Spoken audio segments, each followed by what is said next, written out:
الحمدللہ، سب تعریف اللہ تعالی کے لیے ہے جو سارے جہانوں کا پالنے والا ہے۔ پہلی چیز جو اس میں ہے الحمدللہ، کلمہ شکر ہے۔ سب تعریف اللہ تعالی کے لیے ہے۔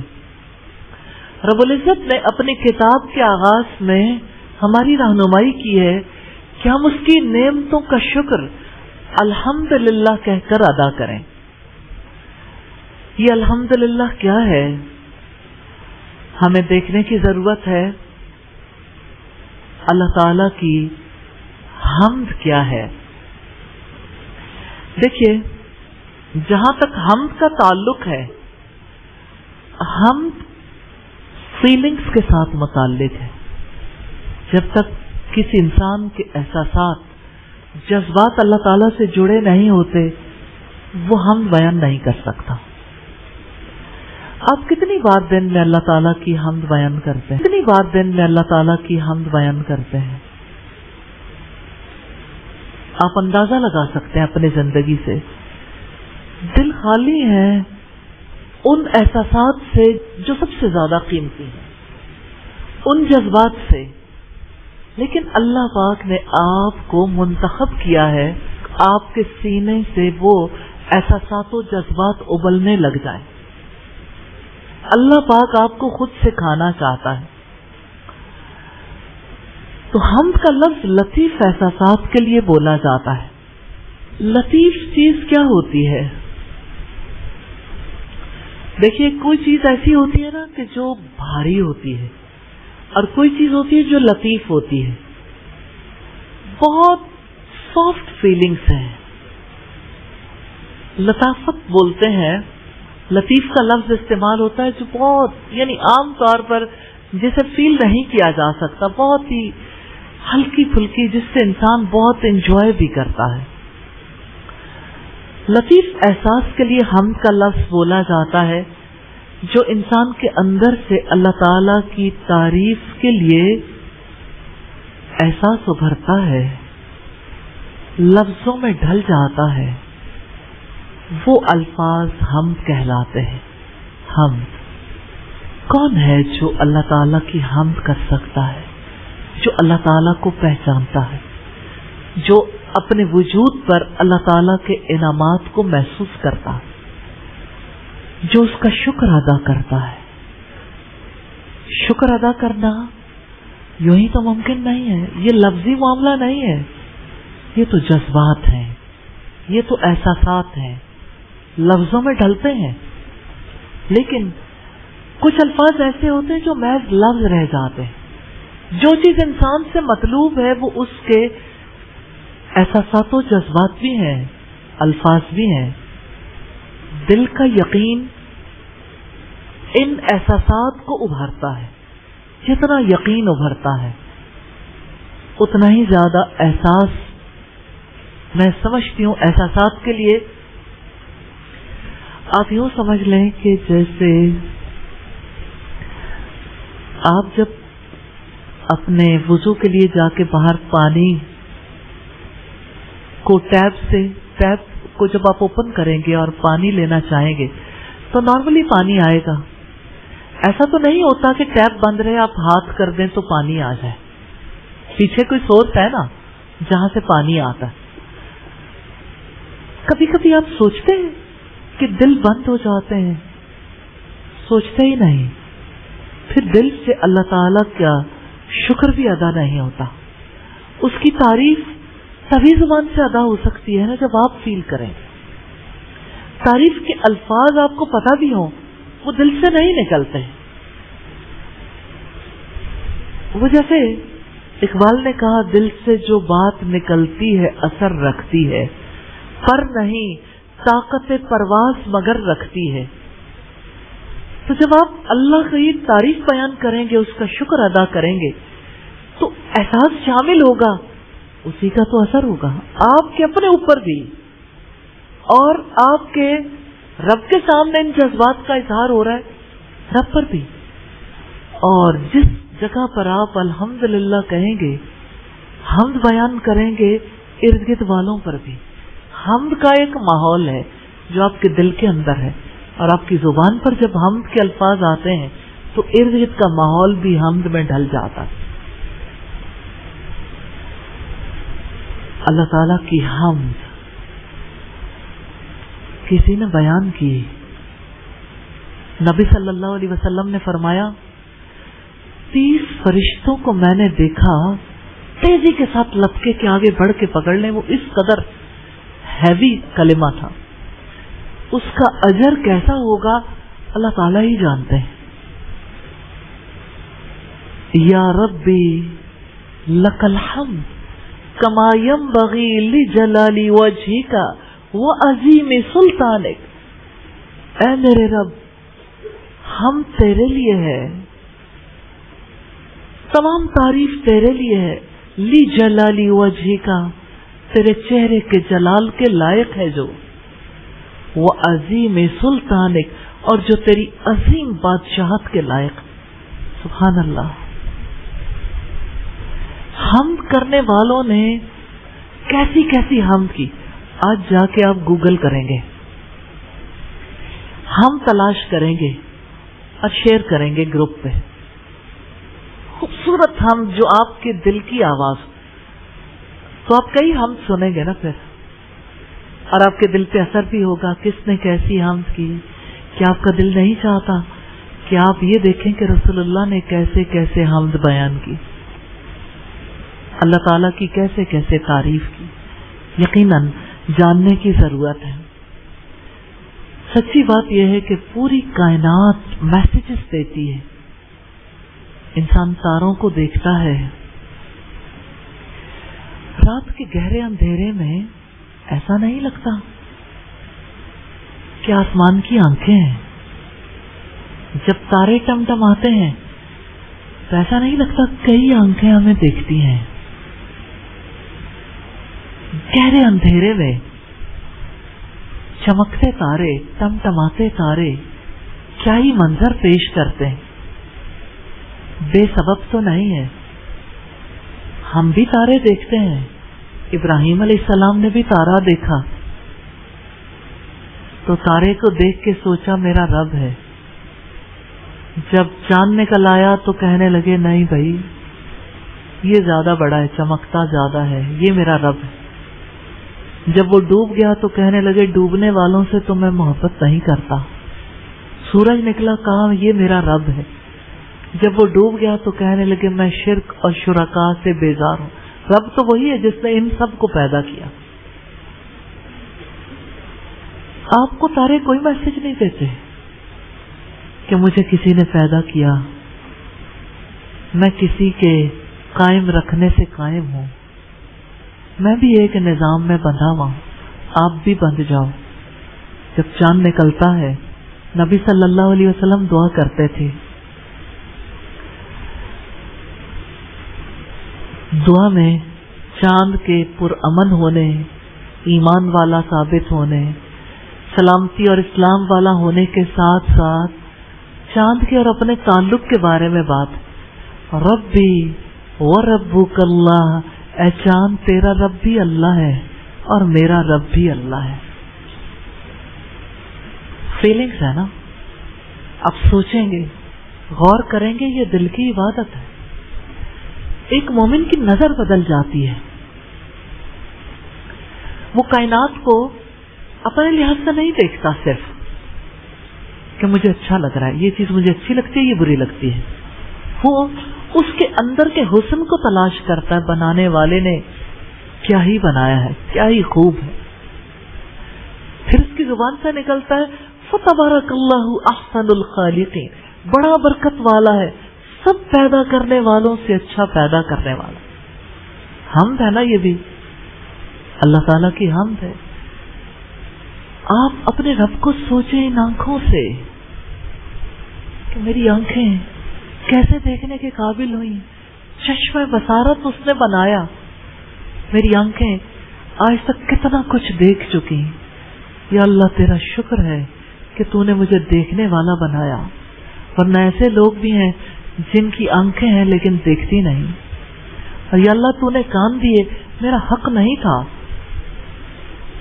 لیکن ان کانوں کی سماعت کو آپ نے برقرار رکھا، اور کان کے پیچھے کام کرنے والی مشینری بالکل درست کام کر رہی ہے جب سے ہم پیدا ہوئے.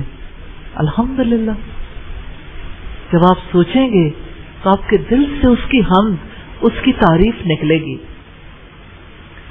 گہرا شعور جب بیدار ہوتا ہے نا تو بےتاب ہو کر انسان اعتراف کرتا ہے یہی حمد ہے، یہی حمد ہے، یہی تعریف ہے.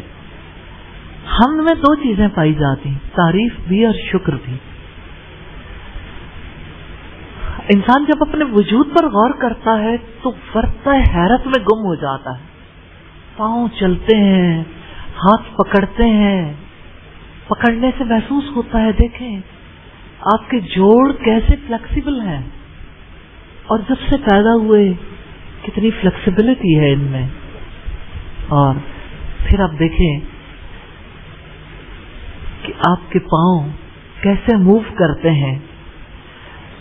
کتنی بڑی نعمت ہے یہ پاؤں. جن کے پاؤں نہیں ہوتے وہ چلنے پھرنے سے کیسے معذور ہو جاتے ہیں. جن کے ہاتھ نہیں ہوتے ان کو کام کرتے دیکھیے وہ کس قدر تکلیف میں ہوتے ہیں. آپ جب بھی آنکھوں سے دیکھیں، کانوں سے سنیں، ہر بار سوچیں ابھی تک اس نے مجھے دیکھنے والا بنایا ہے. میں نے اتنی غلطیاں کی لیکن اس نے مجھ سے دیکھنے کی طاقت واپس نہیں لی. اس نے مجھے کانوں کی طاقت پھر بھی دیے رکھی جبکہ میں نے اس کو کبھی نہیں سنا، اس کے کلام کو نہیں سنا. ان کانوں سے خوبصورت تلاوت سننا اپنی عادت بنائیے. زبان سے سب کچھ بولتے ہیں، خوبصورت تلاوت کرنا اپنی عادت بنائیے. سیکھیے. تجوید کا کورس آپ کو ہیلپ کرے گا انشاءاللہ تعالی. جب انسان غور کرتا ہے نا تو اس کی ذات کے اندر زلزلہ آتا ہے. ایسے لگتا ہے اس کے رونگٹے کھڑے ہونے لگ گئے ہیں، اس کی جلد نرم پڑ جاتی ہے. جب انسان زیادہ سوچتا ہے تو آنکھیں بھیگ جاتی ہیں، کبھی اس کی آنکھوں سے آنسو بھی جاری ہو جاتے. یہ بھی حمد ہے. اسے لفظوں کا روپ دینے کی کتنی ضرورت ہے. آپ سیکھ رہے ہیں نا، اور جانتے ہیں کیا؟ احساس سیکھ رہے ہیں. الفاظ بھی، احساس بھی، عمل بھی. اور آپ اپنی میں جیتے رہے ہیں نا، اب رب میں جینا سیکھ رہے ہیں. رب میں جینا چاہتے ہیں، رب والے بننا چاہتے ہیں. الحمدللہ. اعوذ باللہ، بسم اللہ، الحمدللہ. اور کیسے رب میں جیا جاتا ہے؟ ایسے ہی نا کہ انسان اس کے نام سے جیے، اس کی پناہ مانگ کر اور اس کی تعریف کر کے، اس کا شکر ادا کر کے. یہی تو ریلیشن. ہر ریلیشن اسی طرح جڑتا ہے، ایسے ہی تعلق بنتا ہے. حمد کا تجربہ آپ ہر وقت کر سکتے ہیں. جب آپ کچھ بھی کر رہے ہوں، کوئی کام کر رہے ہوں، اس تجربے سے آپ گزر سکتے ہیں. مثال کے طور پر آپ کھانا بنا رہے ہیں، آپ پڑھ رہے ہیں، آپ کے ہاتھ لکھتے ہیں، تو لکھتے ہوئے ہاتھوں پر آپ اللہ تعالیٰ کا شکر ادا کریں گے جب آپ اللہ تعالیٰ کا کلام لکھیں گے. آپ لوگوں میں سے کتنے لوگوں نے سورہ الفاتحہ لکھی ہے؟ سب لکھیں گے. آج کمپلیٹ کریں گے انشاءاللہ. جس وقت آپ ترجمہ پڑھ لیتے ہیں نا تو آپ سورت کو ضرور لکھتے ہیں، یعنی وہ رکوع، وہ حصہ ضرور لکھیں گے. اور جتنا آگے تک لکھنا چاہیں کوئی پابندی نہیں، بے شک لکھتے جائیں، لیکن منیمم اتنا لکھنا رسپانسبلٹی ہے. اور جب کوئی رسپانسبلٹی پوری نہیں کرتا تو اکاؤنٹیبل ہوتا ہے، اور آپ کی اکاؤنٹیبلٹی ہوگی. اس معاملے میں ہم آپ کو ضرور سکھانا چاہیں گے، ضرور اس رویے تک لانا چاہیں گے انشاءاللہ. آپ جب تھک جاتے ہیں، جب بستر پر سوتے ہیں، نیند آ جاتی ہے، پھر صبح جب اٹھتے ہیں فریش ہوتے ہیں، تازہ دم ہوتے ہیں، پھر آپ کا دل نہیں چاہتا کہ آپ کہیں الحمدللہ الذی احیانا بعد ما اماتنا والیہ النشور. یہ تو وہ حمد کے الفاظ ہیں جو نبی صلی اللہ علیہ وسلم نے سکھائے. آپ کا جی نہیں چاہتا کہ آپ کہیں اللہم صلی علی محمد وعلی آل محمد کما صلیت علی ابراہیم وعلی آل ابراہیم انک حمید مجید. اللہم بارک علی محمد وعلی آل محمد کما بارکت علی ابراہیم وعلی آل ابراہیم انک حمید مجید. جانتے ہیں کیوں ہم درود پڑھتے ہیں؟ کیونکہ ہم حق ادا نہیں کر سکتے جو کچھ نبی صلی اللہ علیہ وسلم نے ہمیں سکھایا. ہم اللہ تعالیٰ سے دعا کرتے ہیں کہ یا اللہ تو رحمتیں نازل کر، تو برکتیں نازل کر دے. تو جب ہم درود بھیجتے تو ہم اللہ تعالیٰ سے درخواست کرتے ہیں، اور ایک بار درود بھیجنے والے پر 10 بار اللہ تعالیٰ کی رحمتیں نازل ہوتی ہیں. الحمدللہ. ایک چیز جب تک نہیں بدلے گی اس وقت تک اعوذ باللہ بسم اللہ الحمدللہ زندگی میں نہیں آئے گی. آپ سے پوچھنا چاہتی ہوں وہ کیا چیز ہے؟ ایک چیز. جی جی احساسات ٹھیک ہے جی. نیت کوئی اور؟ جی سوچ بدل ڈالیں. سوچ بدلے گی آپ کی. یہ برین ورک ہے، ذہنی عمل ہے. تو اپنی سوچ کو کیسے بدلیں گے؟ جیسے قرآن بدلے گا، اس کے ساتھ ساتھ اللہ تعالیٰ کی مدد سے. جیسے اللہ تعالیٰ چاہتے ہیں کہ ہم چیزوں کو دیکھیں ویسے دیکھیں گے. جیسے اللہ تعالیٰ چاہتے ہیں کہ ہم ان چیزوں کو سنیں اس طرح سے سنیں گے. جیسے ان کو برتنے کے اس نے حکم دیا اسی طرح برتیں گے. اب سوچیں، ساری زندگی تو یہی سمجھتے رہے میری نیند کس نے خراب کر دی. کبھی آپ کی نیند خراب ہو تو آپ کہتے ہیں میری نیند کس نے خراب کر دی، مجھے کیوں جگایا؟ کبھی کہا کسی سے ابھی میں نے سونا ہے؟ کہتے ہیں. یہ عام باتیں ہیں جو ہر کسی کی زندگی میں بار بار ہوتی رہتی ہیں، کیونکہ انسان کو جتنی نیند کی ضرورت ہوتی ہے اس سے پہلے وہ تھکا ہوا اٹھتا ہے. لیکن کتنی عجیب بات ہے کہ جب انسان سوتا ہے تو وہ یہ یاد نہیں کرتا کہ نیند میری ملکیت میں نہیں ہے. نیند تو مجھے میرا رب دیتا ہے، میں اپنے نیند کی مالک نہیں ہوں. میری نیند تو میرے رب کی ملکیت میں ہے. اگر آپ ایسے سوچتے رہے، اگر آپ یہ سوچتے رہے کہ میری مرضی سے مجھے نیند آئے گی تو اللہم بسمک اموت و احیا کوئی اثر نہیں کرے گا. الحمدللہ الذی احیانا بھی اثر نہیں کرے گا. نیند کے بارے میں سوچ بدل ڈالیں. نیند کا مالک اللہ تعالیٰ ہے. ان لوگوں سے پوچھیں جنہیں نیند نہیں آتی کس چیز کی کمی ہے. کسی چیز کی کمی نہیں ہوتی. نیند کا مالک وہ رب ہے، وہ جس کو چاہتا ہے دیتا ہے، اور جب تک چاہتا ہے دیتا ہے، اور جب چاہے واپس لے لیتا ہے. تو آپ اگر نیند کا مالک اپنے رب کو سمجھیں گے تب نیند آنے پر، فریش ہونے پر اللہ تعالیٰ کا شکر ادا کریں گے. شکر ادا کرنے کے قابل انسان آسانی سے نہیں ہوتا. یہ تو پورا ایک لائف سٹائل ہے. یہ بالکل ڈفرینٹ لائف سٹائل ہے. جیسے زندگی آپ نے بسر کی ہے اور اپنے آپ کو مسلمان سمجھتے رہے ہیں، دراصل وہ زندگی فرق ہے. اور جیسی زندگی اللہ تعالیٰ آپ سے چاہتا ہے وہ لائف سٹائل فرق ہے. اور انشاءاللہ آپ کا ایک سبجیکٹ بھی ہے لائف سٹائل مینجمنٹ. اس میں آپ اپنے لائف سٹائل کو زیادہ اچھے طریقے سے مینج کریں گے انشاءاللہ تعالی. تو آپ جب یہ اچھے طریقے سے یقین حاصل کر لیں گے جس چیز کے بارے میں کہ یہ اللہ تعالیٰ کی ملکیت ہے، یہ اللہ تعالیٰ نے مجھے دی، تو آپ شکر ادا کریں گے. کہ اس نے مجھے نیند دی، اس نے مجھے جگا دیا. کہ نیند کے بعد احیانا، الحمدللہ الذی احیانا، آپ پہلے کہتے ہیں شکر ہے اللہ تعالی کا جس نے ہمیں زندگی دی بعد ما اماتنا، ہماری موت کے بعد، نیند کے بعد اس نے مجھے اٹھایا. آپ کو بھی تجربہ کر کے دیکھیں، آپ 6 گھنٹے کی نیند لینا چاہتے ہیں اور آپ کہتے ہیں یا اللہ مجھے اس ٹائم پہ اٹھا دینا، تو آپ محسوس کرتے ہوں گے اسی ٹائم پہ آنکھ کھلتی ہے. تجربہ کرتے رہتے ہیں. پھر بھی نیند کا مالک اسے نہیں سمجھتے، سوچتے ہی نہیں. سوچا نہیں ہے نا، اب سوچیں، سوچ بدلنی ہے. آپ کی نیند کا مالک کون ہے؟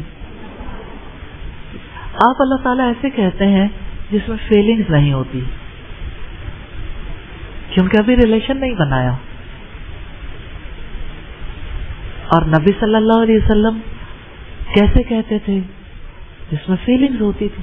آپ سنیے ان لوگوں کو جو اللہ تعالیٰ کا نام لیتے ہیں تو ان کے دل کی حالت بدل جاتی ہے اور لوگوں کے دل بھی پگھل جاتے ہیں.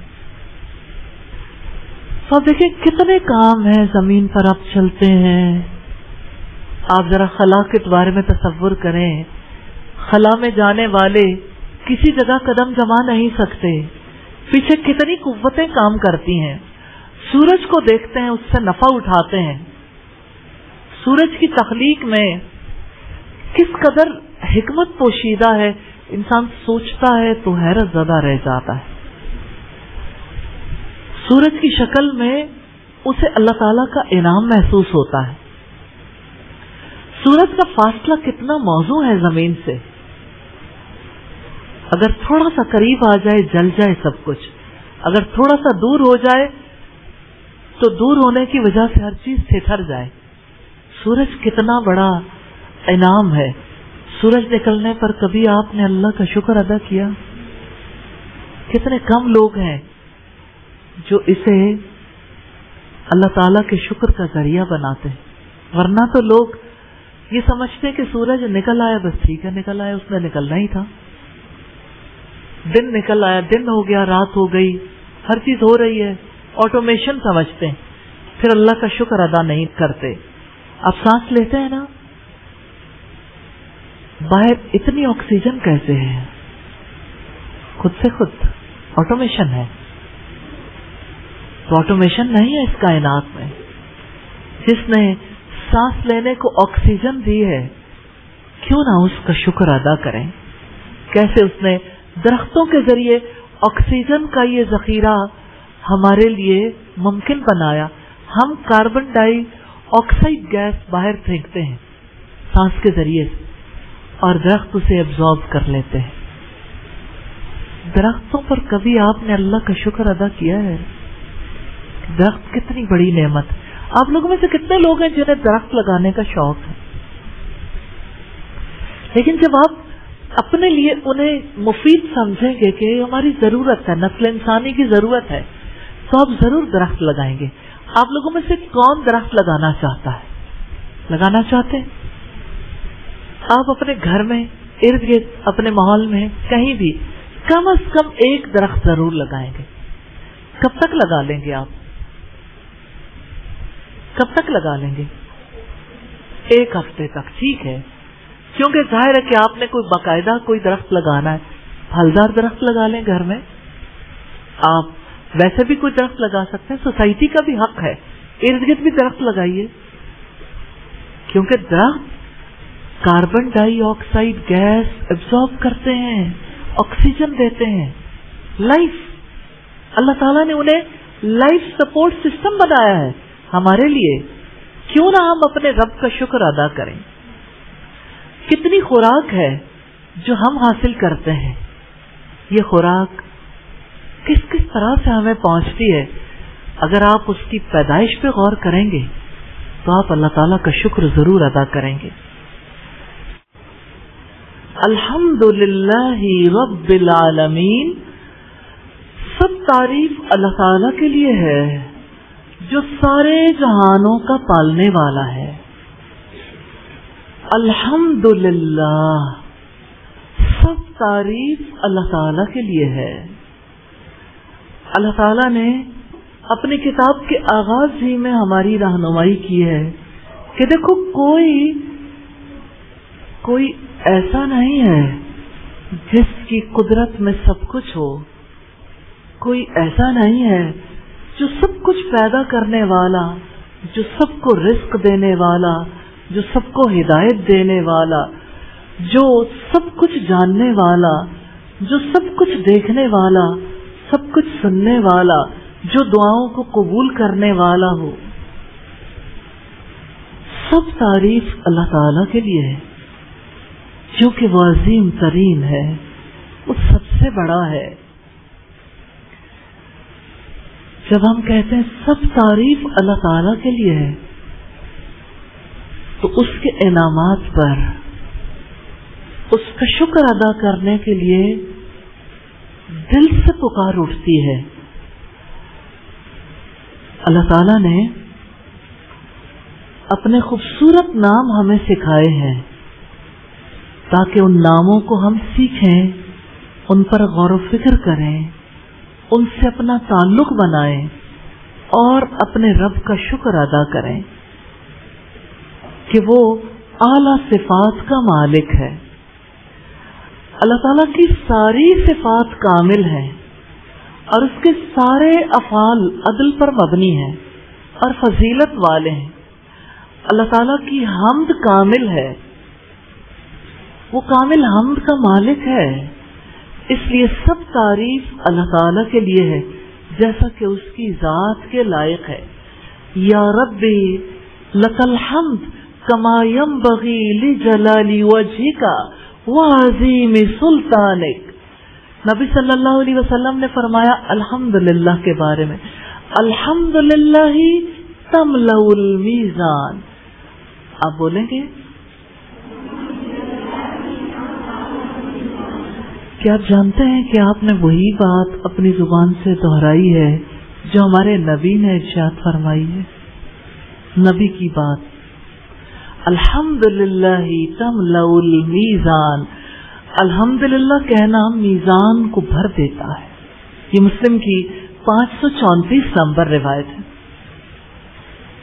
الحمدللہ دراصل بندے اور رب کے درمیان تعلق ہے، یہ شکر کا تعلق ہے.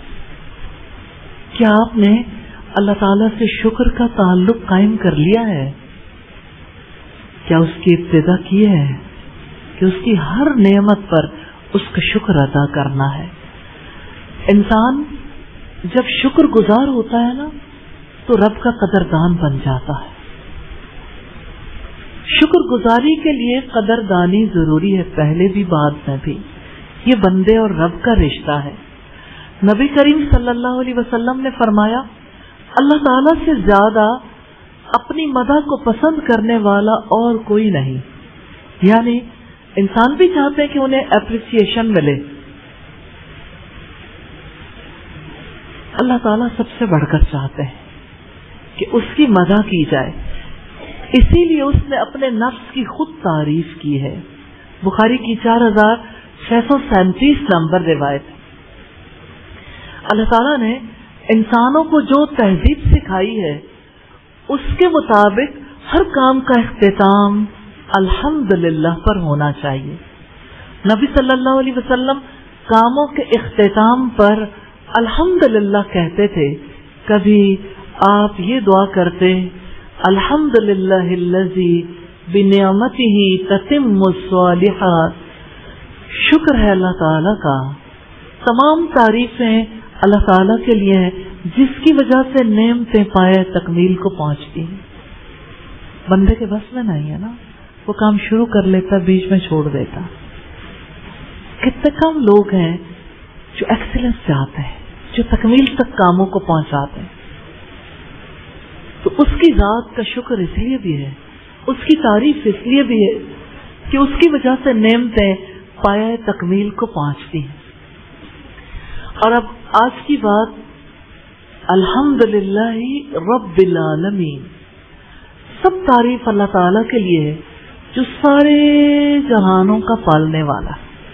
پالتا جو ہے پالنے کے لیے اس نے سورج بنایا، کیونکہ کسی کو پالا نہیں جا سکتا زمین پر جب تک سورج کی روشنی نہ ہو، اس کی حرارت نہ ہو، کیونکہ اس کی وجہ سے زمین روشن ہوتی ہے، زندگی ممکن ہوتی ہے، پودے، پھل، پھول، اجناس، سب کچھ جو خشکی پر ہے اسے سورج کی روشنی کی ضرورت ہے، اور وہ سب کچھ جو سمندروں میں ہے اسے بھی سورج کی حرارت اور روشنی چاہیے۔ سمندری حیات سورج کی روشنی اور حرارت کے بغیر ممکن نہیں ہے۔ اور اس نے چاند بنایا۔ چاند اور سمندر کا تعلق دیکھیں۔ چاند کی چاندنی سے تو ہم بھی متاثر ہوتے ہیں۔ آپ میں سے کس کو چاندنی اچھی لگتی ہے؟ چاندنی راتوں میں کبھی آپ باہر جاتے ہیں، چاند کو دیکھتے ہیں اور ہر سو پھیلی کول روشنی، کتنی ٹھنڈی روشنی ہوتی ہے۔ چاند اور سمندر کے تعلق کو دیکھیں۔ چاندنی راتوں میں سمندر بھی جذباتی ہو جاتا ہے۔ جب سمندر جذباتی ہوتا ہے آکسیڈائزیشن ہوتی ہے، تہ تک آکسیجن پہنچتی ہے۔ اس کے بغیر زندگی کیسے ممکن تھی؟ کوئی زمین پر رہنے والا زندگی کے لیے کام نہیں کر سکتا۔ زمین کے باہر کے سیارے ہیں جو زمین پر زندگی کے لیے اللہ تعالیٰ کے حکم سے کام کرتے ہیں۔ کیوں نہ اس کی تعریف کریں، کیوں نہ اس کا شکر ادا کریں جس نے ہمارے رزق کے لیے، ہمیں پالنے کے لیے پوری کائنات کو اس ایک مقصد کے گرد گھما دیا ہے۔ اس نے سورج اور چاند کو ہمارے لیے مسخر کیا، ہمارے نفع کے لیے، ہمارے فائدے کے لیے۔ تو یہ سارے جہان اللہ تعالیٰ کی ربوبیت سے قائم ہے۔ اس نے سارے جہانوں کو پیدا کیا، وہ ہر چیز کا مالک ہے، سارے جہانوں کا مالک، سارے جہانوں کا مختار ہے، اختیار اس کا ہے، فیصلے اس کے ہیں، کوئی اختیار نہیں رکھتا اس کی ذات کے سوا، اور وہ سارے جہانوں کے لیے تدبیر کرتا ہے، انتظام کرتا ہے۔ سارے جہان اس اللہ کی ربوبیت سے قائم ہے، اور وہ رب ہے نا، کیوں نہ دیکھیں رب کون ہوتا ہے۔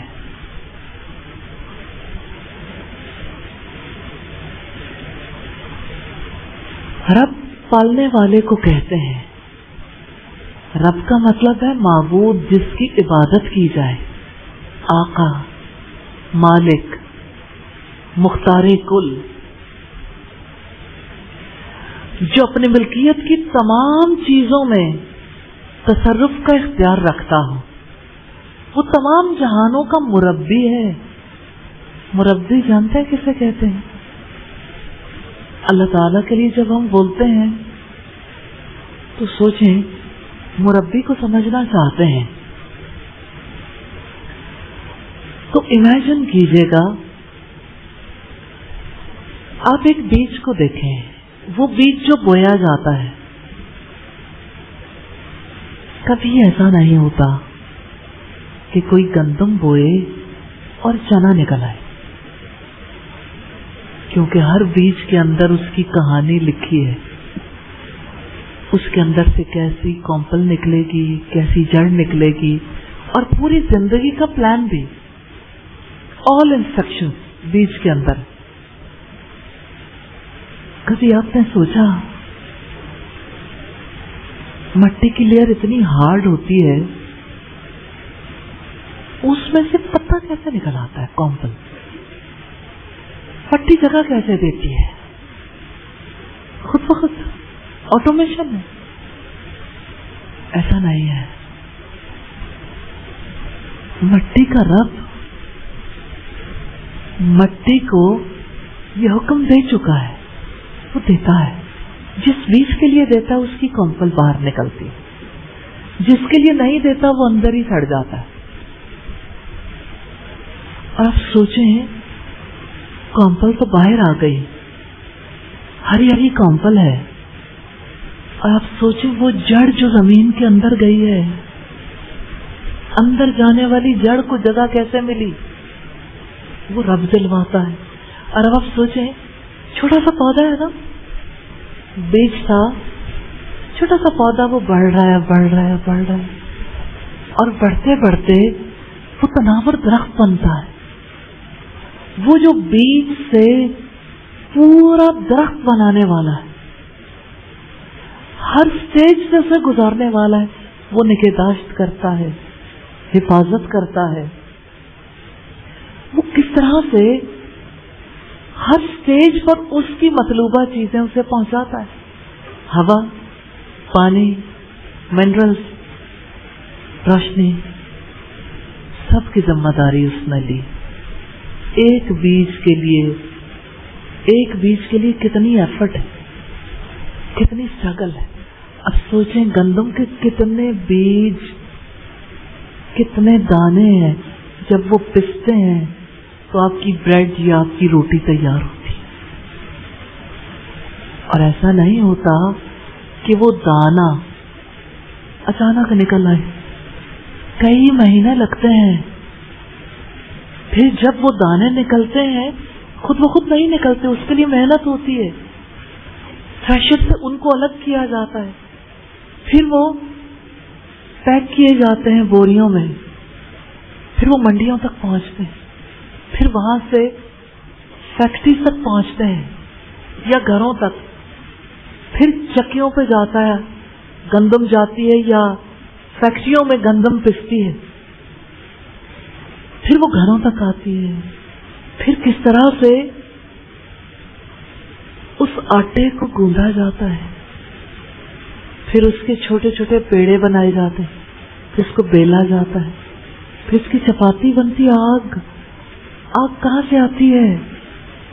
آپ کے چولہوں میں جو گیس چلتی ہے, یا مٹی کا تیل یا لکڑی, آپ اس کی پیدائش پہ دیکھیں پیچھے جا کے. اس تیل کے لیے کتنی صدیاں لگتی ہیں تیل نکلنے میں, تیل بننے میں, زمین کے نیچے گیس بننے میں. یہ اچانک نہیں ہو جاتا. پھر کہیں جا کے چولہا جلتا ہے, پھر آپ کی چپاتی تیار ہوتی ہے, یا بیکریز پر یا آپ کے گھروں میں بریڈ بنتی ہے. اور ابھی تو اور بھی بہت کچھ ہے. آپ ناشتے میں اگر ایگ یوز کرتے ہیں تو اس ایگ کے پیچھے کی کہانی دیکھیں.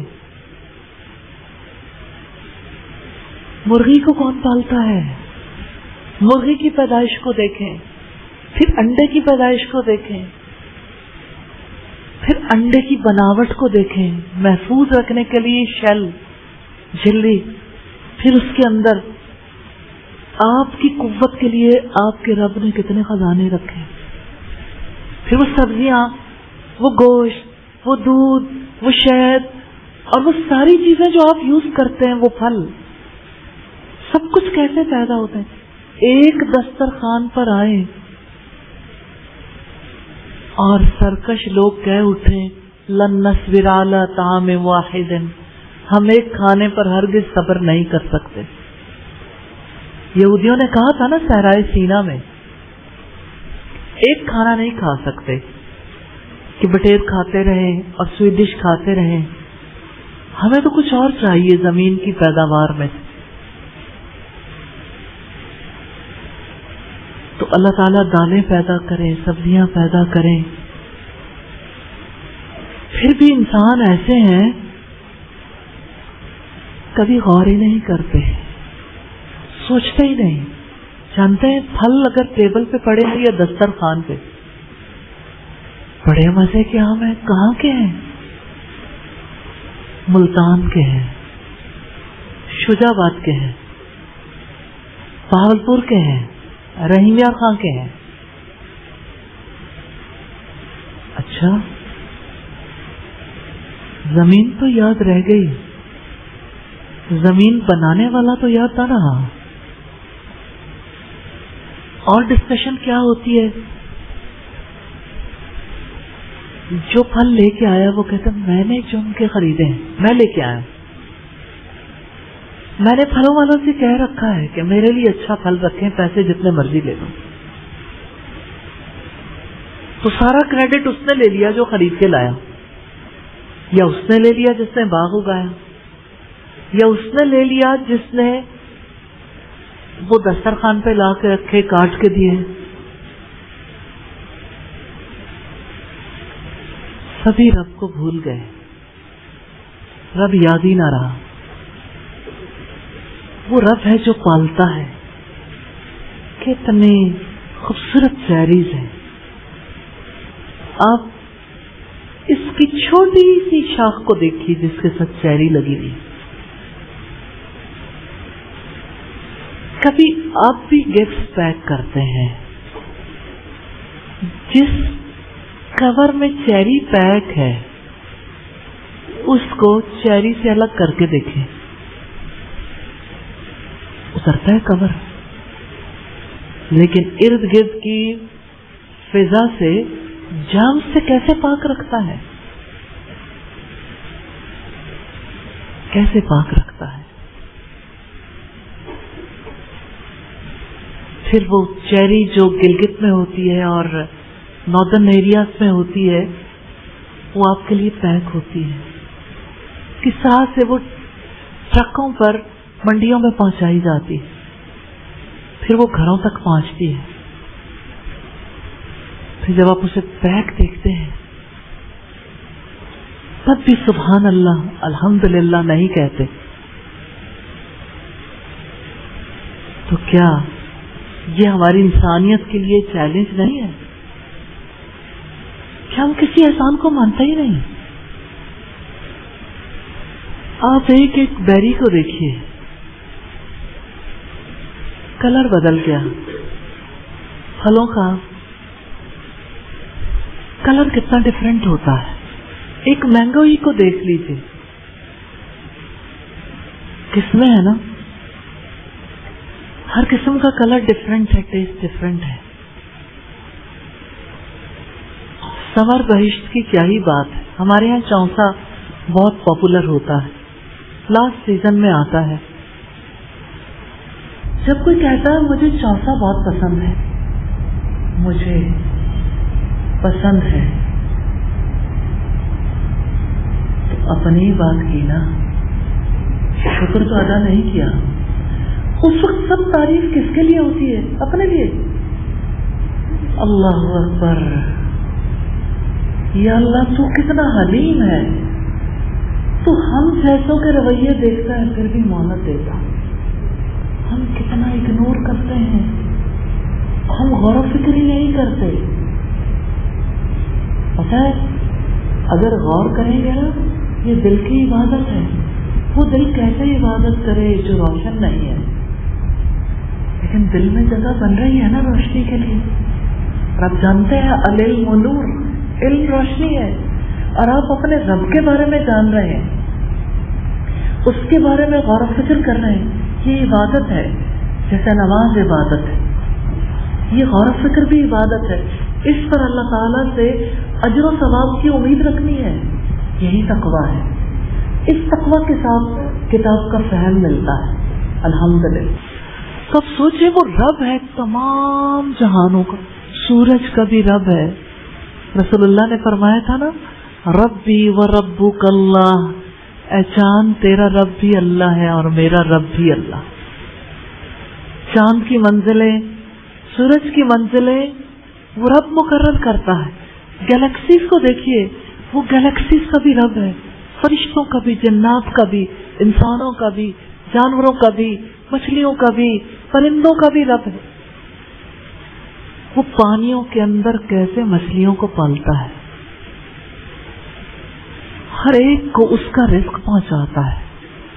زمین پر چلنے والا کوئی جاندار ایسا نہیں ہے جو اپنا رزق اپنی پیٹھ پہ اٹھائے پھرتا ہو. پرندوں کو دیکھیں، خالی پیٹ گھروں سے نکلتے ہیں اور بھرے ہوئے پیٹ سے واپس آتے ہیں. وہ کیسے ہر ایک کو کھلا رہا ہے، پلا رہا ہے، پال رہا ہے، بڑھا رہا ہے. سبحان اللہ، الحمدللہ الحمدللہ. اور العالمین، سارے جہانوں کا. جہان تو دیکھیے،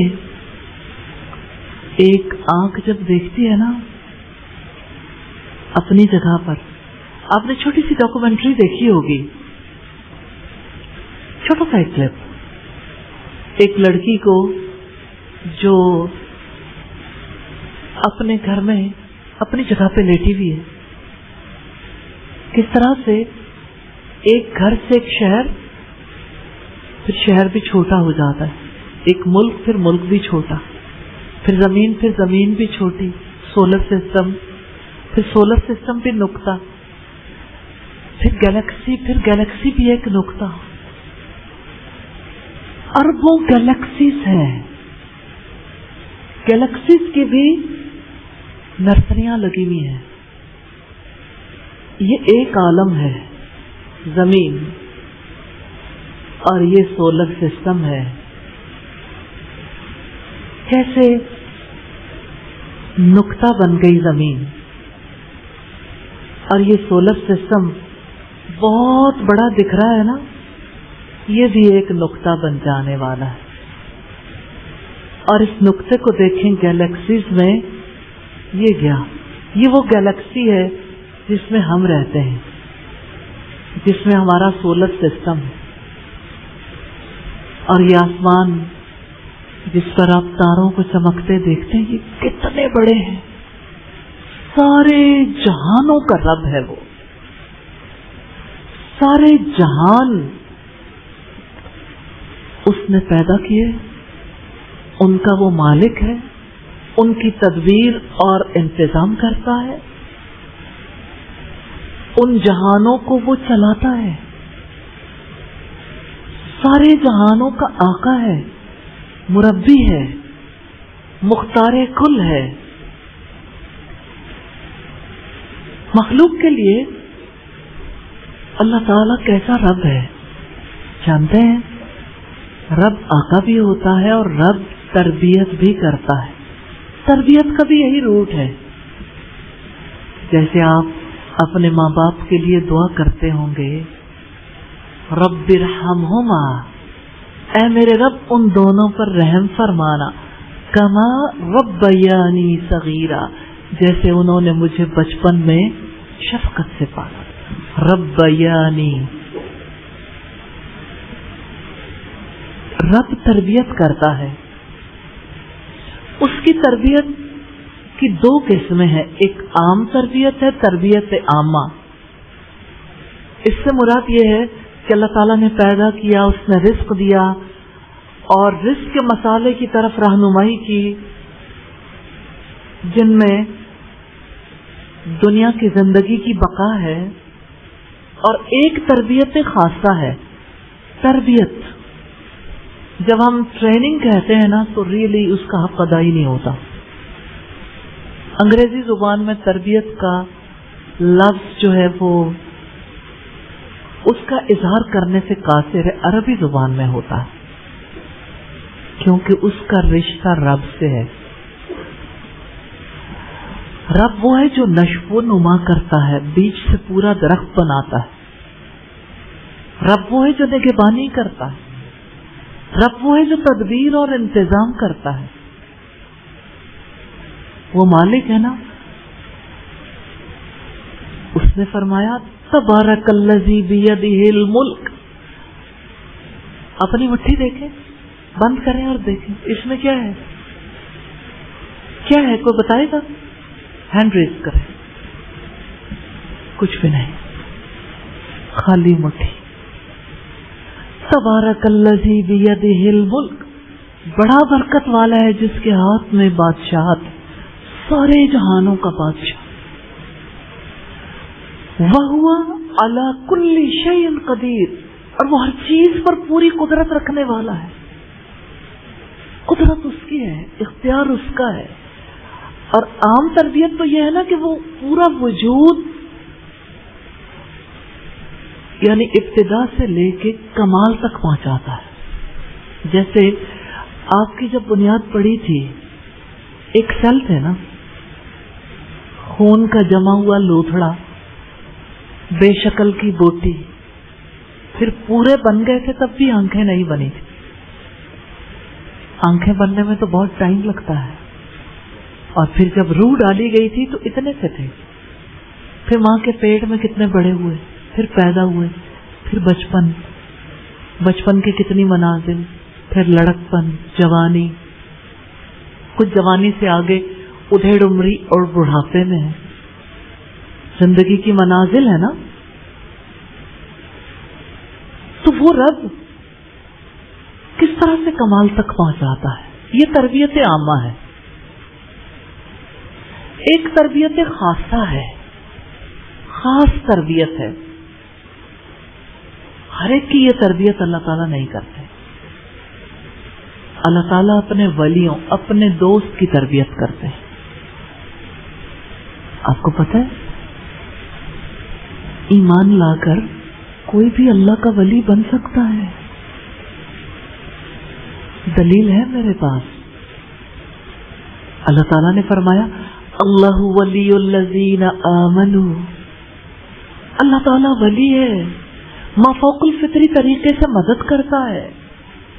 اللہ تعالیٰ ولی ہے، دوست ہے. الذین آمنوا، ان لوگوں کا جو ایمان لائے. آپ ایمان لائے ہیں؟ کوالٹی تو ابھی بڑھانی ہے نا، ایکسیلنس کی طرف تو جانا ہے انشاءاللہ. اللہ ولی الذین آمنوا، اللہ تعالیٰ ولی ہے ان لوگوں کا جو ایمان لائے. یخرجہم من الظلمات الی النور، وہ انہیں تاریکیوں سے نکال کر روشنی میں لاتا ہے. آپ اللہ تعالیٰ کا شکر ادا نہیں کریں گے کیونکہ اللہ تعالیٰ نے آپ کو اندھیروں سے نکال کر علم کی روشنی کے لیے بٹھا دیا ہے. العلم نور، علم روشنی ہے. اس روشنی سے تمام باطل نظریات دور ہوتے ہیں. جتنے شبہات ہیں، ڈاؤٹس ہوتے ہیں اللہ تعالیٰ کی ذات کے بارے میں، اپنی ذات کے بارے میں، اپنے انجام کے بارے میں، سارے ڈاؤٹس اللہ تعالیٰ دور کر دیتے اس علم کے ذریعے سے. یخرجہم من الظلمات الی النور، وہ انہیں تاریکیوں سے نکال کر روشنی میں لاتا. کیا آپ وہ منظر دیکھنا چاہیں گے کیسے زمین اندھیرے میں ڈوبی ہوتی ہے اور جب سورج نکلتا ہے آہستہ آہستہ کیسے زمین پر روشنی پھیل جاتی ہے. کب اندھیرے میں جتنی جی چاہے روشنیاں جلا دیں، سورج جیسی روشنی کون جلا سکتا ہے؟ کہ سورج کی روشنی جب بھرپور ہو جاتی ہے، جب سورج نکل آتا ہے، تاریکی کا نشان تک نہیں رہتا. تو جو رب اندھیرے کی گود سے روشنی کو پھوڑ کر نکالتا ہے، وہی رب انسان کو دنیا کے اور نفس کے اندھیروں سے نکال کر روشنی میں لے آتا. اندھیرے دور ہو جاتے ہیں اور دل و دماغ روشن ہو جاتے ہیں. پھر زندگی کا سفر آسان ہو جاتا. کبھی نکلتے سورج کو دیکھیں آپ، کبھی آپ کو باہر ٹریول کرنے کا موقع ملے نا، اللہ تعالیٰ ضرور دے گا، اپنے گھر بھی لے کے جائے گا اور آپ دنیا کی سیر بھی کریں گے اور دنیا تک اللہ تعالیٰ کا پیغام بھی پہنچائیں گے انشاءاللہ. تو آپ دیکھیں گے جب سورج نکلتا ہے یہ اچانک کوئی ایسا موڑ آتا ہے جہاں اندھیرے سے اچانک روشنی میں جا پہنچتے، کیونکہ زمین کے مختلف حصے ہیں نا، زمین گول ہے. جو سورج کے سامنے ہوتا ہے وہاں روشنی ہوتی ہے، تو جب آپ کسی ایسے حصے سے ٹریول کر رہے ہوتے ہیں جہاں سامنے والے حصے پہ روشنی ہے اور ادھر اندھیرا، تو اچانک آپ روشنی میں چلے جاتے ہیں. تو تو انسان حیرت میں گم ہو جاتا ہے، ادھر بالکل اندھیرا، ادھر بالکل روشنی. یخرجہم، خود نہیں نکل سکتے، اللہ تعالیٰ نکالتا ہے. من الظلمات الی النور، اندھیروں سے روشنی کی طرف. یہ روشنی کا سفر ہے، علم کا سفر، جنت کا سفر. تو اللہ تعالیٰ خاص تربیت کن لوگوں کی کرتے ہیں؟ اپنے ولیوں کی، اپنے دوستوں کی. جانتے ہیں تربیت کیسے کرتے ہیں؟ ایمان کے ذریعے سے. ایمان بڑھاتے ہیں، یقین بڑھتا ہے، اور ایمان بڑھتا ہے علم سے. نالج پاور ہے نا، نالج، علم روشنی ہے. اللہ تعالیٰ ان تمام چیزوں کو دور کر دیتا ہے جو حق کے راستے پہ چلنے نہیں دیتی. ہرڈلز دور ہوتی ہیں. پھر چاکلیٹیں آپ کے لیے اللہ تعالیٰ توڑ دیتے ہیں، پھر ہرڈلز دور ہو جاتی ہیں اور آپ اسٹریٹ موٹر وے پہ چل پڑتے ہیں. الحمدللہ. تو جب اللہ تعالیٰ تربیت کرتے ہیں نا، پھر نیکی کی توفیق ملتی ہے. نیک کام یوں ہی نہیں ہو جاتے. آپ ارادہ کر کے دیکھ لیں، نہیں ہوں گے. آپ 1000 بار ارادہ کریں شکر ادا کرنے کا، آپ اپنی زندگی میں دیکھیں گے ابھی شکر شامل نہیں ہو پا رہا. آپ پریشان ہو جائیں گے. لا تحزن ان اللہ معنا، غم نہ کریں، ڈونٹ بی سیڈ، غم نہ کریں، اللہ تعالیٰ ہمارے ساتھ ہے. نبی صلی اللہ علیہ وسلم نے ایک غار میں یہ لفظ بولے تھے نا، الفاظ بولے تھے جب آپ غار ثور میں تھے، جب حضرت ابو بکر نے کہا تھا کہ انہوں نے نیچے جھانک کے دیکھ لیا تو ہمیں دیکھ لیں گے، ہم پا لیے جائیں گے، پکڑ لیے جائیں گے. تو آپ نے فرمایا تھا ڈونٹ بی سیڈ، لا تحزن ان اللہ معنا. اس بات کا غم کیوں کرتے؟ وہ دیکھ لیں گے. اللہ تعالیٰ ہے نا، وہ دیکھنے دے گا تو دیکھیں گے. تو آپ دیکھیں کہ انسان اپنی نظر جھکا کے دیکھ بھی نہیں پاتا اگر اللہ تعالیٰ نہ چاہے. تو جو رب یہاں لے آیا نا، وہ رب انشاءاللہ نیکی کی توفیق بھی دے گا. وہ یوں ہی تو نہیں لے کے آیا، وہ چاہتا ہے کہ نیک کام کریں، صالح کام، پاک کام کریں، پاک زندگی گزاریں. تو جب اللہ تعالیٰ تربیت کرتے ہیں نا، تو انسان کو برائی سے بچنے کی توفیق بھی دیتے ہیں. یہ اس کی ربوبیت ہے. ایک ربوبیت کا عام نظام ہے جو پوری کائنات میں نظر آ رہا ہے، اور یہ خاص نظام ہے. You are very special. اللہ تعالیٰ کا شکر ادا کریں. آپ نوٹ کرتے ہیں پھر بھی آپ شکر ادا نہیں کرتے. اللہ تعالیٰ نے آپ کو موقع دیا زندگی میں، اس پر اللہ کا جتنا شکر ادا کریں کم ہے. اور میں آپ کو ایک بات بتانا چاہتی ہوں شکر کی. ہو سکتا ہے اللہ تعالیٰ کے راستے پہ چلنے کے لیے، شکر ادا کرنے کے لیے معاون بن جائے یہ بات، لیکن دعا کریں شکر کے لیے.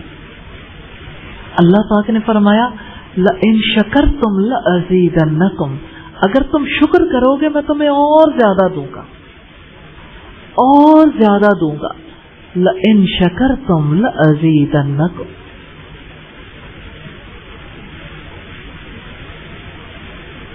تو ہم اس نتیجے تک پہنچے ہیں کہ صرف اللہ تعالیٰ نے ہی ساری مخلوق کو پیدا کیا، وہ اکیلا ہی تدبیر کرتا ہے. سارا عالم، سارا جہان اللہ تعالیٰ کا محتاج ہے، اور اللہ تعالیٰ کسی کا محتاج نہیں ہے. وہ رب ہے. اور رب العالمین نے فرمایا ایک میں سٹوری، ایک منظر آپ کے سامنے رکھنا چاہتی ہوں. جانتے ہیں اس منظر کو ہم آپ کو اسکرین پر نہیں دکھا سکیں گے کیونکہ ماضی کے اوراق میں گم ہے. اس وقت اتنی آسانی سے موویز نہیں بنتی تھی، لیکن اللہ پاک کے پاس وہ سب کچھ ریکارڈیڈ ہے. ہم صرف امیجن کر سکتے ہیں اور الفاظ سے امیجن کر سکتے ہیں. فرعون کا دربار ہے اور حضرت موسیٰ علیہ السلام وہاں موجود ہیں، اور ظاہر ہے کہ ان کی موجودگی، اگرچہ وہ بہت عزت والے پیغمبر ہیں، اللہ تعالیٰ کی بڑی رحمت ہے ان پر، سلامتی ہے، لیکن فرعون نے انہیں قابل تکریم نہیں سمجھا تھا۔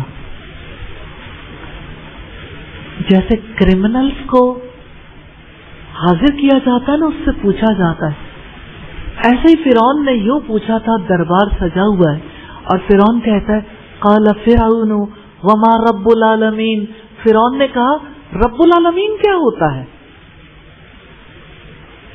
تم کیوں کہتے ہو رب العالمین؟ رب العالمین کیا ہوتا ہے؟ حضرت موسیٰ کو اور کیا چاہیے تھا؟ ریاکشن نہیں لگا نا۔ آپ کو پتا ہے نا، ہم نے کل بات کی تھی کہ جب بندہ اپنی ذات کے توسط سے سوچتا ہے یا غم کرتا ہے، ہٹ فیل کرتا ہے، یا غصہ آتا ہے اسے، یا نا امید ہو جاتا ہے،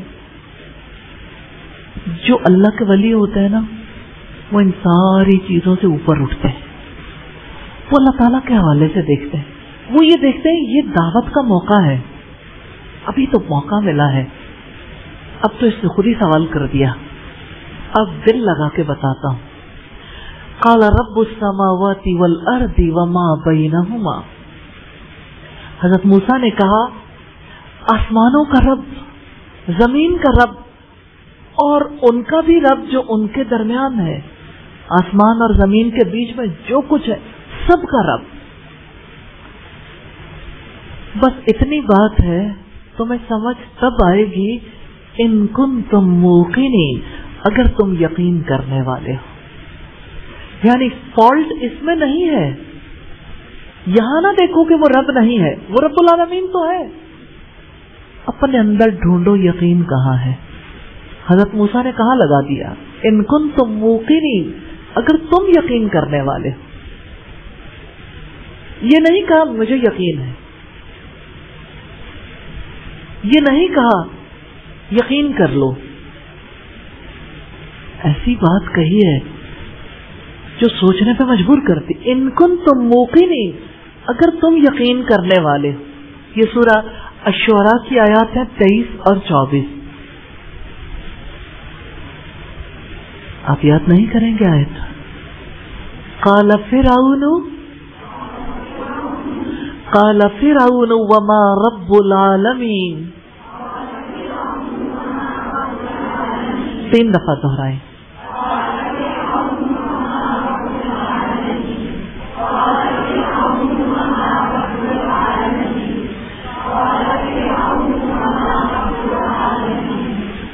قال رب السماوات والارض وما بینہما،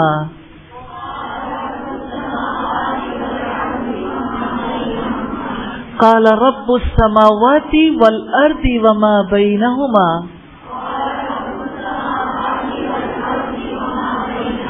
3 دفعہ دہرائیں۔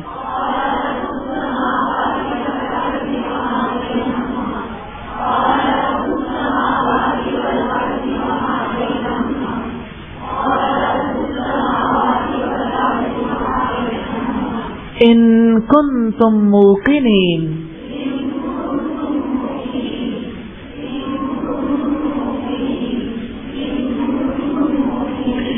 اب پوری دونوں آیات کو اکٹھے 3 بار دہرائیں۔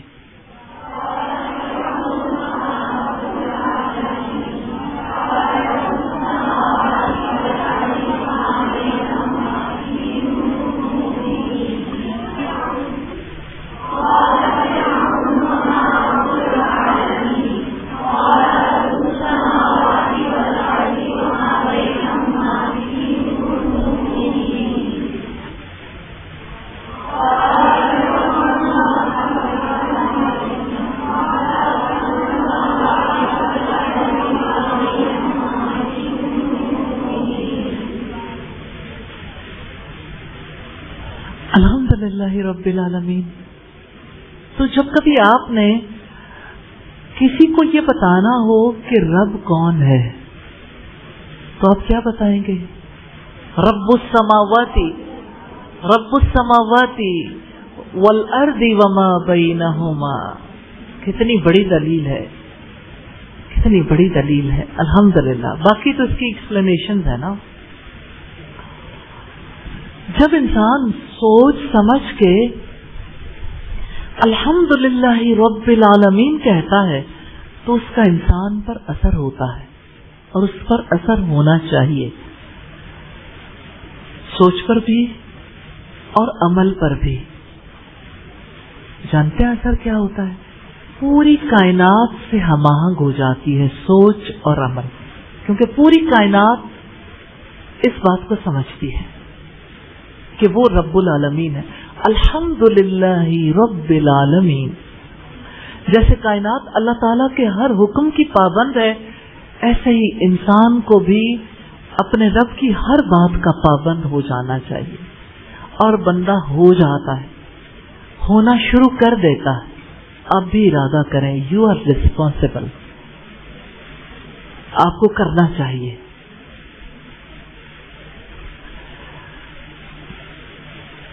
جب انسان یہ کہتا ہے نا دل سے الحمدللہ رب العالمین، تمام تعریف اللہ تعالیٰ کے لیے ہے جو سارے جہانوں کا پالنے والا ہے، تو اس پر بھی وہی اثرات مرتب ہوتے ہیں جو سیدنا ابراہیم علیہ السلام پر ہوئے تھے.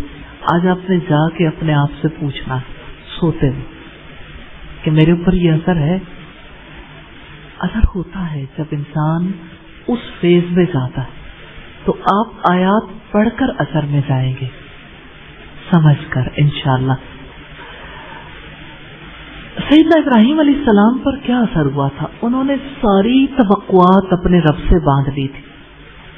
فَإِنَّهُمْ عَدُوٌّ لِّي إِلَّا رَبَّ الْعَالَمِينَ.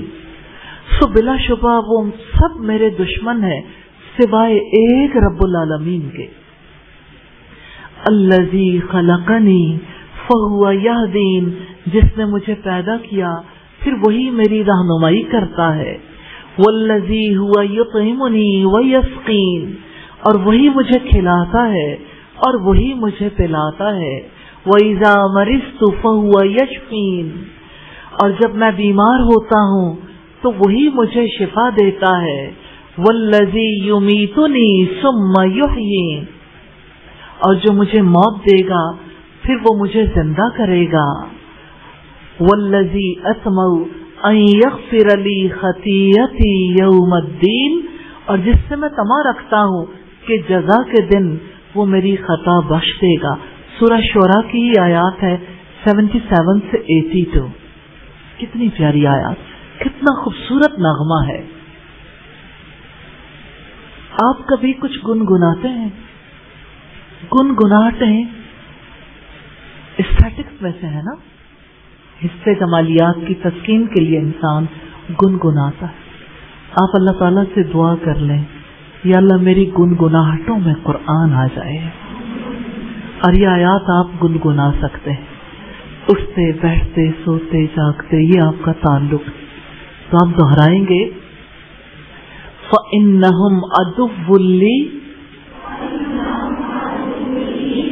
فَإِنَّهُمْ عَدُوٌّ لِّي إِلَّا رَبَّ الْعَالَمِينَ.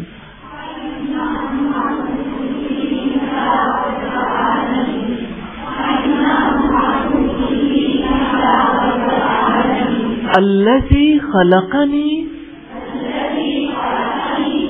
فهو يهدين. الذي خلقني فهو يهدين. الذي خلقني فهو يهدين. والذي هو يطعمني ويسقين.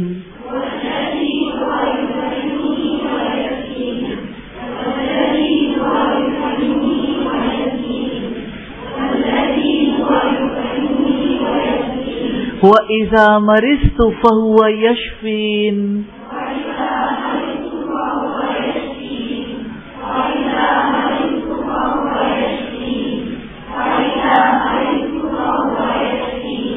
وَالَّذِي يُمِيتُنِي ثُمَّ يُحْيِينِ.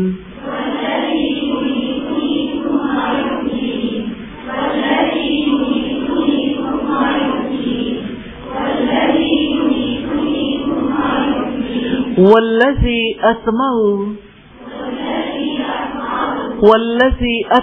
ان یغفر لی خطیئتی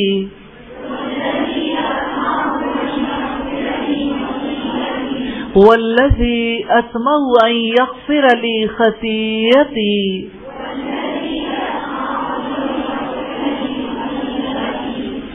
والذی اطمع ان یغفر لی خطیئتی یوم الدین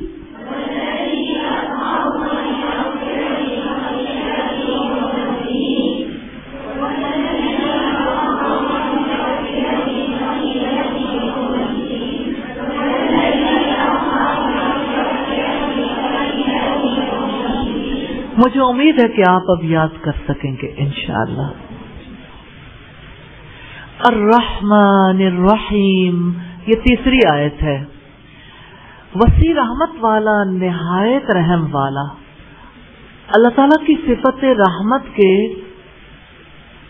دو آثار ہیں، دو چیزیں ہیں، دو نام ہیں، الرحمن اور الرحیم.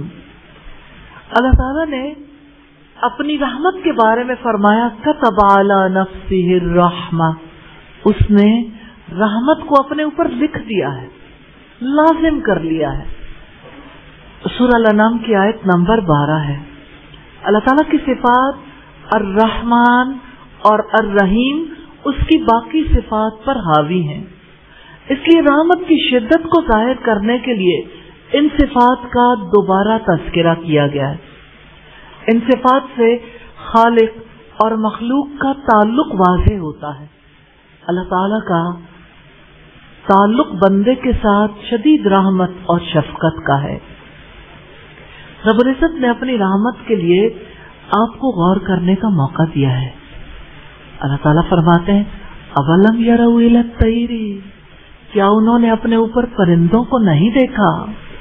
فوقہم، اپنے اوپر، صافات و یقبضن، اس حال میں کہ وہ پر پھیلائے ہوئے ہوتے ہیں اور کبھی سمیٹ لیتے ہیں. ما یمسکہن الا الرحمن، رحمان کے سوا انہیں کوئی نہیں تھامتا. اللہ تعالیٰ کہتے ہیں ذرا فضاؤں میں پرواز کرنے والے پرندوں کو دیکھو، جب وہ پر کھولتے ہیں کون انہیں تھام کے رکھتا ہے، اور جب وہ پر سکیڑ لیتے ہیں، اب جانتے ہیں جب کسی کے پر کھلے ہوتے ہیں تو اس کا برقرار رہنا پھر بھی ممکن ہوتا. جب وہ پر سکیڑ لیتے ہیں کون انہیں تھام کے رکھتا ہے؟ وہ رحمان کی رحمت ہے. اس نے اپنی رحمت کی طرف توجہ دلائی ہے. اس نے فرمایا فَبِأَيِّ آلَاءِ رَبِّكُمَا تُكَذِّبَانِ، تو اے جن و انس تم اپنے رب کی کن کن نعمتوں کو جھٹلاؤ گے. یعنی دیکھو تو صحیح اس رحمتوں کو، کس کس کو اگنور کرو گے، کس کس کو جھٹلاؤ گے. جب انسان اگنور کرتا ہے تو اس کا مطلب انہیں قابل تنا نہیں سمجھتا. آپ ذرا بازو کھول کے اڑ کے دیکھیں، پرندہ اڑتا ہے، انسان کیوں نہیں اڑتا؟ کتنے پرندے ہیں جو بہت بڑے بھی ہوتے ہیں، چھوٹا بچہ بھی نہیں اڑ سکتا. وہ رحمان ہے جس نے اڑنے کی صلاحیت، وہی ان پرندوں کو فضاؤں میں تھام کے رکھتا ہے. جو رب فضاؤں میں پرندوں کو تھام سکتا ہے وہ دل کی گھبراہٹوں کو نہیں، وہ ہماری بے قرار زندگی کو قرار نہیں دے گا، وہ ہماری بے نور زندگی کو نور نہیں دے گا، دے گا اپنی رحمت سے انشاءاللہ. نبی کریم صلی اللہ علیہ وسلم نے فرمایا اللہ تعالیٰ نے رحمت کے 100 حصے بنائے اور اپنے پاس ان میں سے 99 حصے رکھے، صرف ایک حصہ زمین پر اتارا، اور اسی کی وجہ سے تم دیکھتے ہو کہ مخلوق ایک دوسرے پر رحم کرتی ہے. یہاں تک کہ گھوڑی بھی اپنے بچے کے سم نہیں لگنے دیتی بلکہ سموں کو اٹھا لیتی ہے کہ کہیں اس سے اس کے بچے کو تکلیف نہ پہنچے. بخاری کی 6000 نمبر روایت ہے. رحمت. اور آپ جانتے ہیں رشتہ داری کو عربی زبان میں صلہ رحمی کہتے ہیں. رشتہ داری جوڑنے کو صلہ رحمی. اور رحم رحمان سے مشتق ہے. رحمان اللہ تعالی کی صفت رحمت سے اس نے رشتہ داری کو پیدا کیا اور رشتوں کو جوڑ کر رکھنے کا حکم دیا. سیدنا عبداللہ ابن عمر سے روایت رضی اللہ تعالی عنہ نبی صلی اللہ علیہ وسلم نے فرمایا الراحمون یرحمہم الرحمن. رحم کرنے والوں پر رحمان بھی رحم کرتا ہے. ارحموا من فی الارض یرحمکم من فی السماء. زمین والوں پر رحم کرو تم پر آسمان والا رحم کرے گا. ترمذی کی 1924 نمبر روایت ہے. زمین والوں پر رحم کرو آسمان والا تم پر رحم کرے گا. آپ کو یہ شعر تو بچپن میں ہی یاد ہو گیا ہوگا. کرو مہربانی تم اہل زمین پر خدا مہربان ہوگا عرش بری پر. اسی کا ترجمہ ہی تو ہے. الراحمون یرحمہم الرحمن. یہ تو آپ یاد کریں گے. الفاظ دہرائیں. الراحمون الراحمون یرحمہم الرحمن.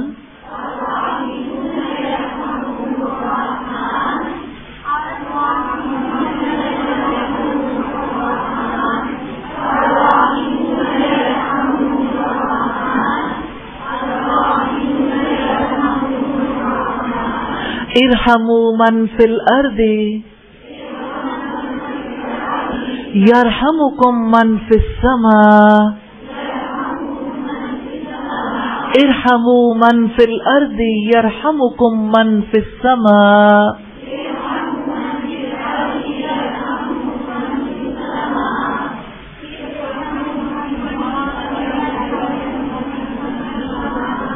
ایک بار اکٹھے.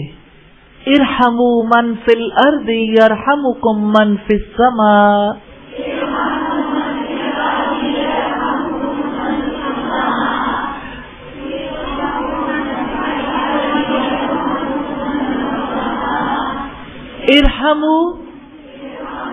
ارحموا من فی الارض یرحمکم من فی السماء.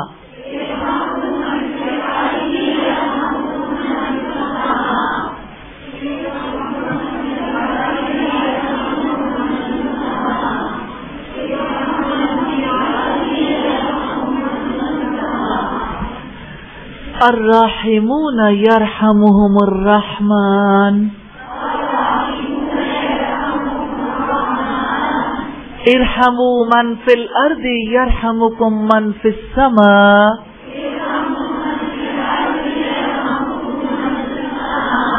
ایک حدیث سنانا چاہتی ہوں. نبی صلی اللہ علیہ وسلم نے فرمایا اللہ تعالیٰ اس کے چہرے کو روشن کر دے جس نے میری حدیث سنی, اسے یاد رکھا اور دوسروں کو پہنچایا. اب سوچیں رسول اللہ کی دعا کے مستحق بن گئے ہیں آپ, کیونکہ آپ حدیث کو یاد کر رہے ہیں. اب آپ دل لگا کے اس حدیث کو پورا دہرائیے.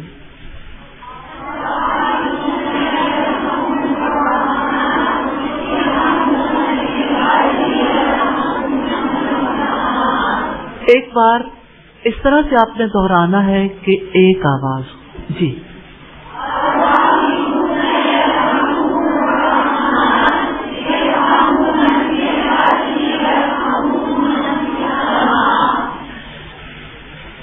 رحم کرنے والوں پر رحمان بھی رحم کرتا ہے.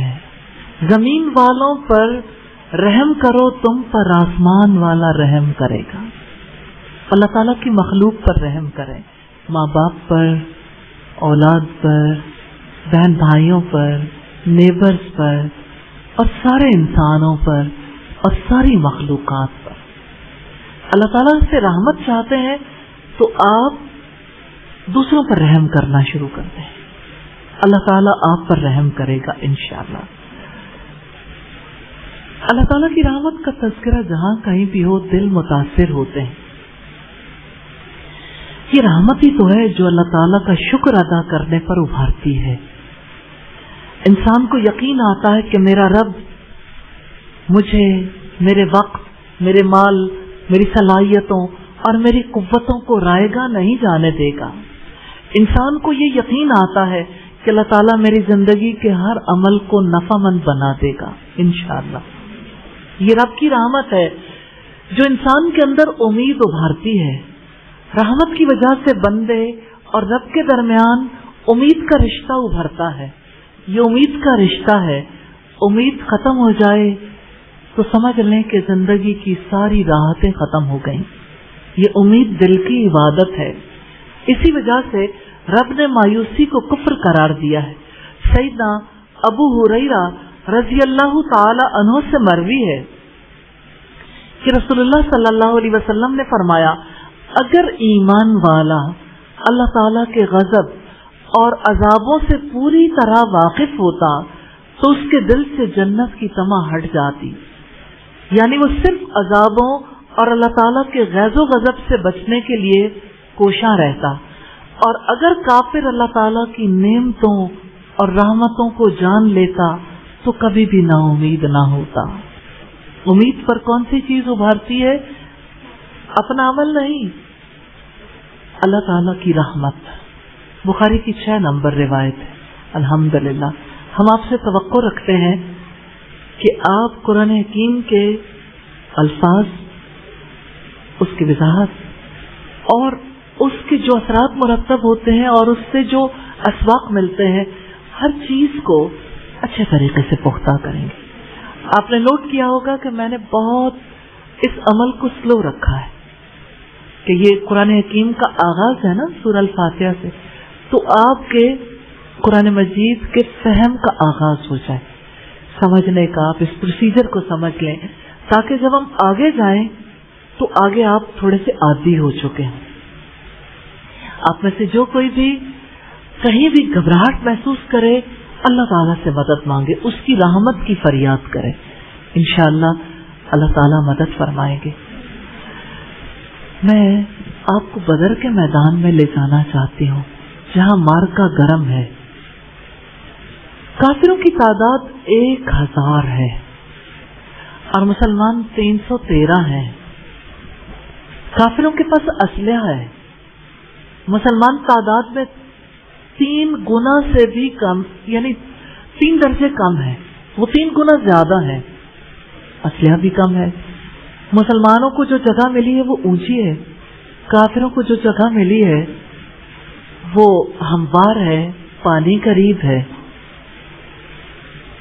آپ صلی اللہ علیہ وسلم اس موقع پر کیا کر رہے ہیں؟